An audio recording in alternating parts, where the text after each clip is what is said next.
Alors bonjour, alors comme c'est Noël, je pense. Alors, aujourd'hui on va parler du web. Alors une petite vidéo, mais qui va être assez longue parce qu'elle va expliquer plusieurs choses. On va expliquer d'abord l'architecture, on va rappeler l'architecture client-serveur. On va expliquer ce qui tourne autour du web et surtout ce qu'est le langage HTML et comment on s'en sert. Alors, première chose, petit rappel sur tout ce qu'on dit, tout ce qui s'appelle l'architecture client-serveur. Pour avoir une architecture client-serveur, il faut Internet. www. Ok.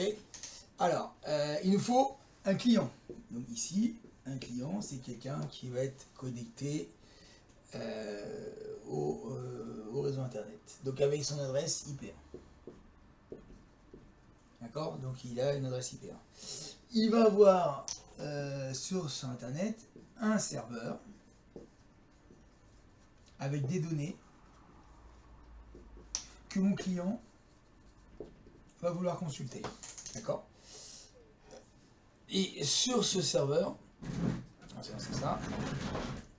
Et donc ce client, pour aller chercher les données ici, va devoir utiliser une application pour aller chercher les informations qui se trouvent sur le serveur. Alors, avec l'adresse bien sûr IP2. Souvent, lorsque j'utilise un programme, j'ai deux possibilités. Soit j'installe tout mon programme sur mon client, d'accord. Soit je vais installer une petite partie sur le client et la partie principale sur le serveur. Et donc, c'est la définition d'architecture d'un serveur. On va donc avoir une partie light, comme on dit, sur le client, et la partie, l'installation principale et les données seront sur le serveur. Et on aura donc un transfert de données, un échange de données via Internet qui passera dans ce sens-là. Et donc on enverra ce qu'on appelle une requête pour l'interroger le serveur. Et le serveur répondra en envoyant la réponse par une autre requête. D'accord. Et donc on a vu que l'architecture TCP/IP était le protocole qui permettait de connecter et de transférer les données d'une machine à une autre. Okay. On va voir que pour le web, le service web, c'est un service qui va permettre de mettre en commun des informations, des données, et qui est une surcouche, je dirais une surcouche applicative au réseau Internet. D'accord. Pas d'Internet, pas de web. D'accord. Alors qu'on peut avoir d'Internet tout seul sans de web. Donc le web s'appuie sur l'architecture et va utiliser un protocole pour que ce service soit compris entre les machines différentes. On va donc appeler un protocole qui est donc l'Hypertext Transfer Protocol, HTTP, qui va permettre aux applications web de discuter les unes avec les autres. D'accord. Donc très souvent, lorsque vous voulez aller voir une information sur Internet, vous allez lancer une requête qu'on dit HTTP pour aller interroger vos clients, le serveur et ramener les données. D'accord. Donc simplement, l'HTTP, c'est le protocole qui permet à une machine cliente d'aller interroger un serveur pour récupérer des données. Des ressources, je dirais. Ça peut être se connecter à un compte, visualiser des données, par exemple, liées dans une base de données comme la banque. Ça peut être lire un texte Wikipédia sur quelque chose qui nous intéresse, ou par exemple un téléchargement d'un logiciel pour mon PC, d'accord. Donc je vais donc utiliser le web pour faire tout ça. Donc pour naviguer sur le web, qu'est-ce qu'il faut? C'était une palissade. Pour naviguer sur le web, il faut un navigateur. Un navigateur, c'est quoi? C'est donc un petit programme qui va nous permettre de pouvoir rechercher et lire les pages web. Le navigateur, ça va être quoi? Ça va être Google, ça va être Chrome, ça va être Firefox, d'accord? Tous les navigateurs qu'on connaît. Il va falloir quoi aussi? Ce qu'on appelle une URL, c'est une adresse unique qui va permettre d'atteindre la ressource qui nous intéresse. Elle sera composée de trois choses. Elle sera composée du protocole utilisé. Je vais revenir un peu au protocole. / souvent le nom du serveur qui m'intéresse. nom de domaine, donc le nom de domaine, et l'adresse de la ressource. Ici, la ressource. Ok.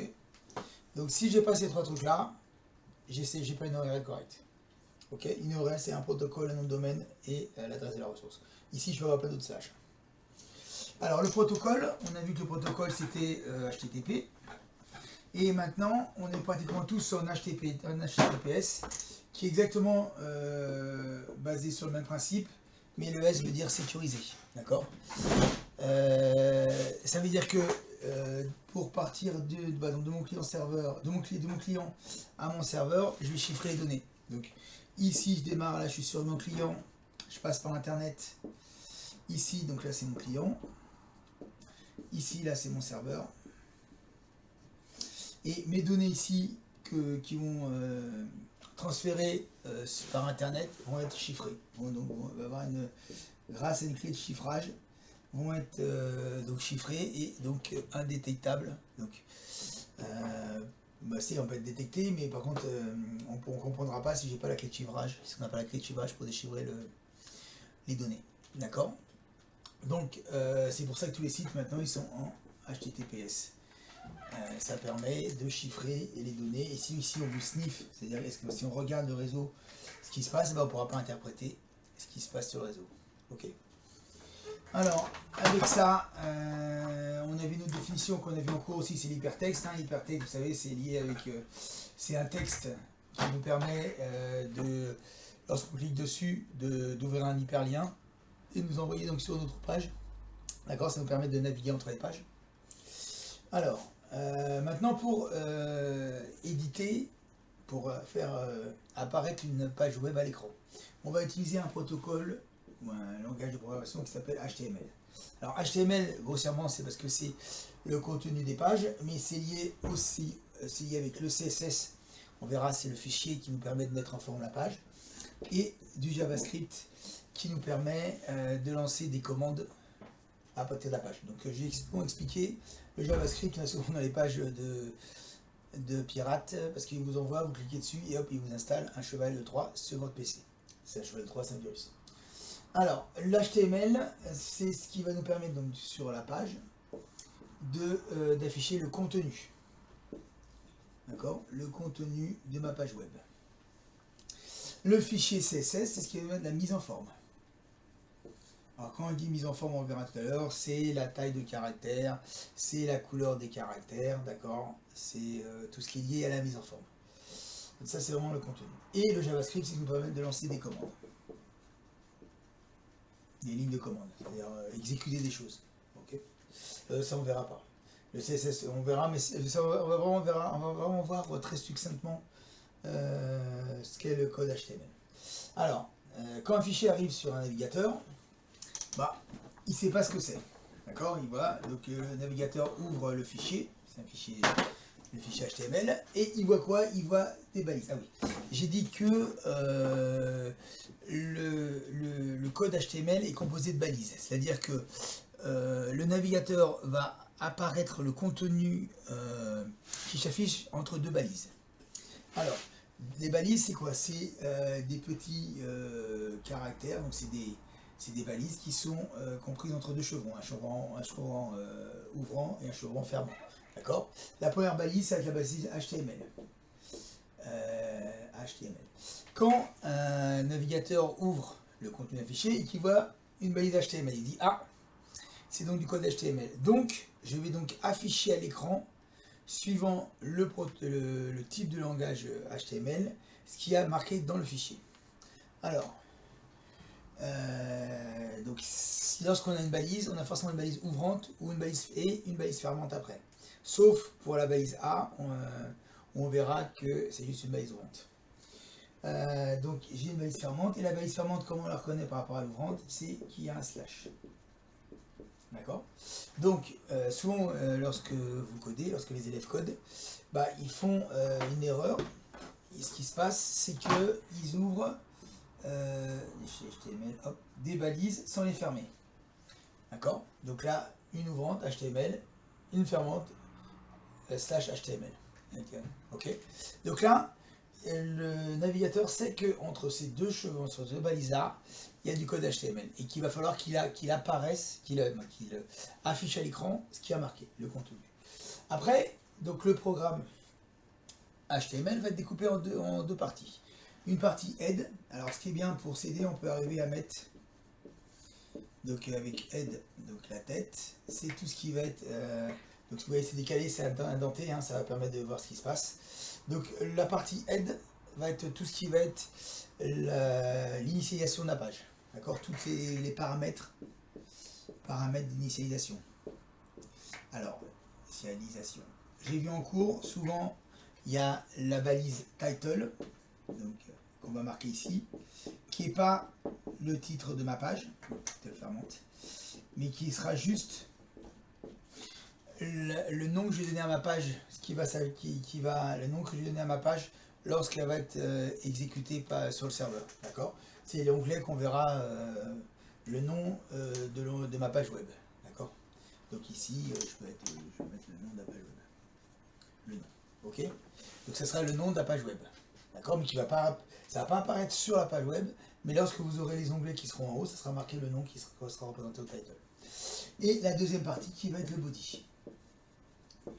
En anglais, c'est corps.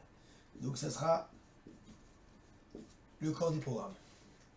Ok, donc toutes les informations qui sont sur ma page web seront marquées ici. Ok, donc on a dit que chaque texte qui apparaît sur une page web est encapsulé et compris entre une balise ouvrante et une balise fermante.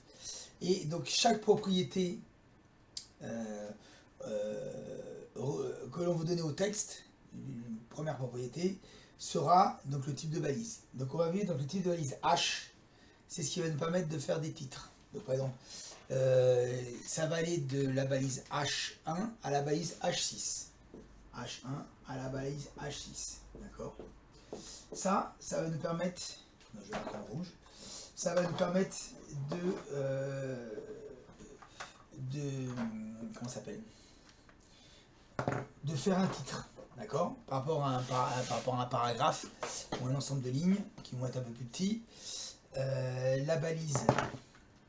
balises de H1 à H6, comment ça s'appelle, le programme, le code HTML indique au navigateur que c'est un titre. Donc par exemple ici, je peux mettre, si je veux faire un CV, donc je reprends l'exemple qu'on avait en cours, je mettrai H1, ici, donc une ouvrante, une fermante, d'accord. Et ce que je vais marquer ici, ça sera le titre principal de ma page, par exemple, que je vais appeler CV. Ok, donc là, on verra quoi lorsque j'exécuterai ce code-là. On aura marqué ici, au début de ma page, CV. Alors là, vous voyez, pour l'instant, je l'ai mis en rouge, il ne sera pas en rouge. Il sera avec la taille H1, en noir, il sera marqué CV. Après, on va voir que sur le contenu de ma page, donc là, ici, j'imagine, je vais mettre ma page. Sur le contenu de ma page, je vais pouvoir donner des propriétés de mise en forme. Vous vous souvenez, grâce au fichier CSS. Pour l'instant, je regarde juste le contenu de ma page. Première ligne, H1, CV.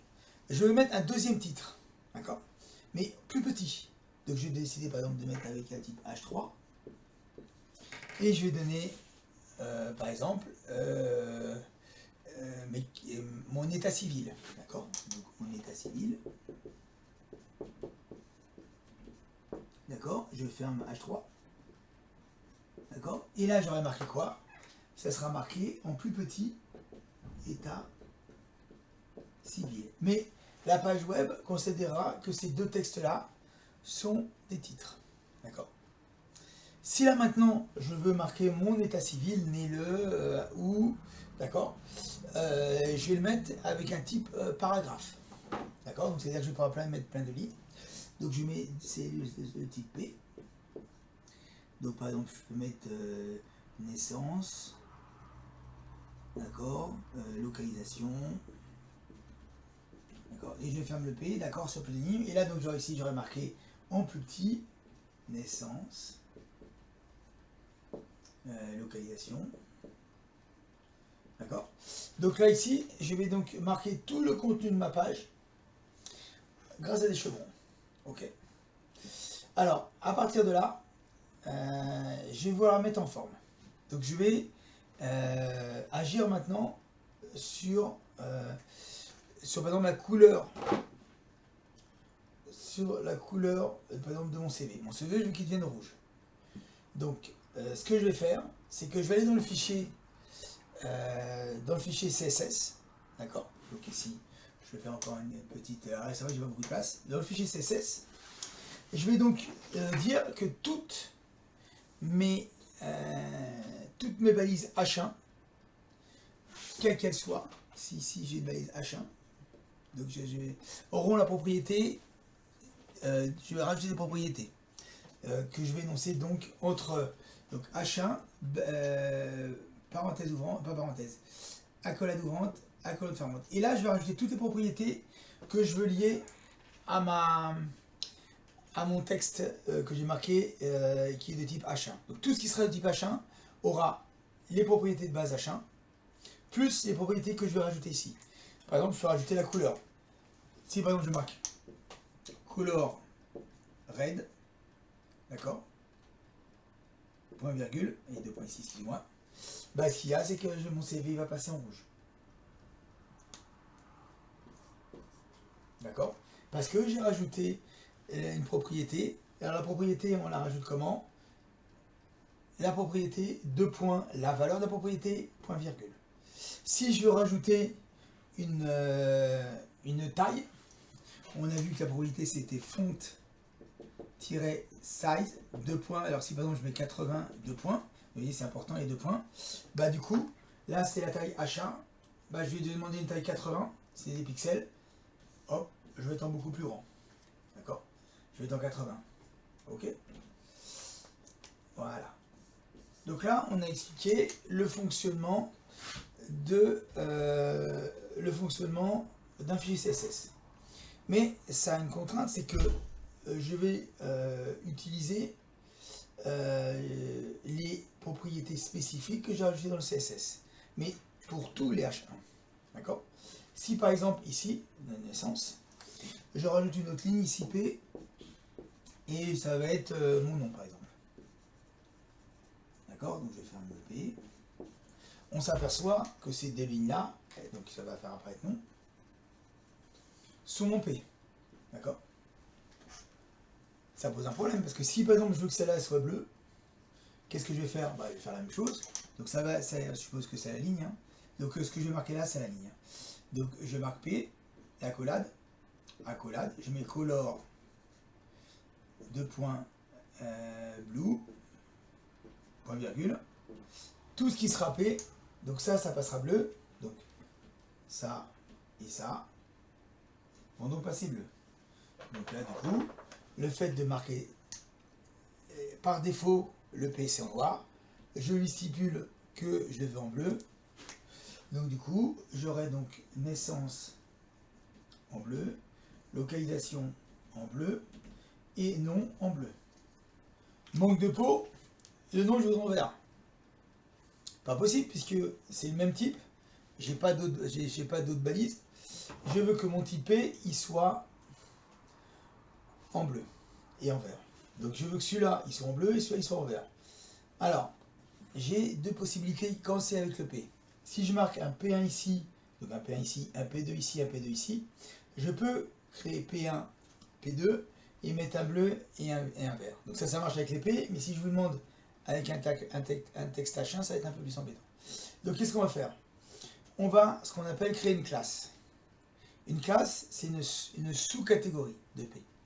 Donc, elle va se déclarer où ma classe? Ma classe, elle va se déclarer ici. C'est-à-dire que je vais dire que c'est une classe P, c'est une balise de type P, et une sous-classe, et je vais donner un nom à ma classe.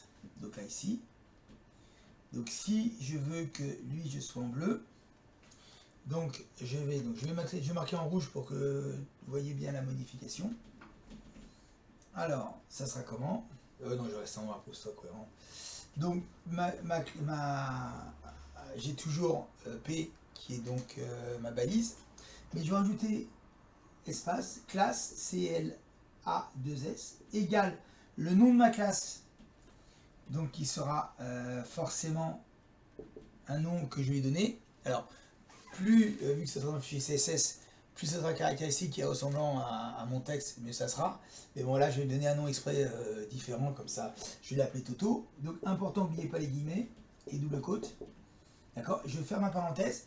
Donc là, ça veut dire quoi? Ça veut dire que ce qui sera entre mes deux balises, ça sera de type P et de sous-catégorie Toto. Donc là, je peux marquer. Donc je vais marquer un comme ça va pas. Je vais marquer naissance. Et c'est une balise P. Donc là, je peux rajouter la classe. Donc là, ça veut dire que j'ai créé une classe, une balise P de sous-catégorie Toto. D'accord? Et je vais faire la même chose pour là.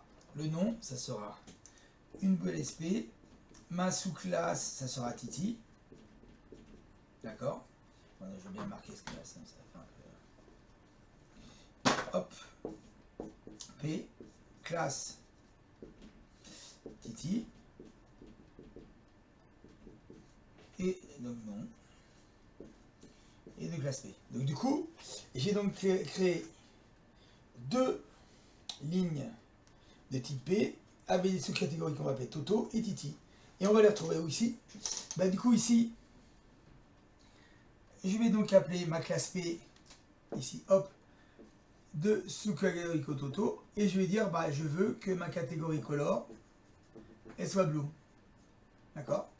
Et que ma classe, que ma catégorie P de classe Titi, donc c'est un point P.Titi, soit de color green, verte.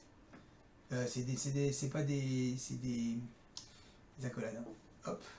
Et donc du coup, naissance sera appelée en bleu. Et on aura donc le nom qui sera créé en vert. Ok? Donc, grâce à ce type-là, et ces classes, on va donc déterminer des propriétés différentes pour une même balise. Donc là, c'est très intéressant. Ça veut dire que vous allez avoir les caractéristiques de base. Parce que là, je pourrais mettre un texte P avec les caractéristiques de base. Hein. J'aurais pu très bien marquer, si je marque par exemple ici, juste après le nom, je mets une classe P où je marque rien, je mets juste que marquer prénom. D'accord? Donc il est ni sous classe Titi ni sous classe Toto. Le prénom aura les caractéristiques de P, donc les slash, excusez-moi, je mets les slash là. Donc aura donc les catégories et les caractéristiques de P, et donc du coup on aura prénom marqué ici au noir avec la taille du P. Ok? Donc grâce à ça, on va pouvoir donner des caractéristiques spéciales en ayant les mêmes balises. Ok? Donc là ici on a vu à peu près ce qui était au niveau du formatage du fichier CSS. Il ne me reste plus qu'à vous expliquer comment on rajoute un hypertexte. Donc c'est la balise A. Donc on va marquer la balise A avec donc la balise A. Alors je vais prendre juste un peu de place ici. Je vais descendre ça. Hop. Donc là il y a body HTML en dessous. Donc la balise A avec le lien, l'hyperlien qui va être marqué ici. Donc par exemple www. Donc là hop. W, donc toujours avec deux côtes, hein. www par exemple, hop, .google.com, tac tac. Après, on va mettre la valeur qu'on veut du texte, donc c'est le target, d'accord. Pareil, je peux mettre Google, d'accord. Et je ferme mon chevron, ok. Et donc du coup ici, si j'ai mis dans la target, j'ai mis Google, vous aurez Google ici qui sera souligné.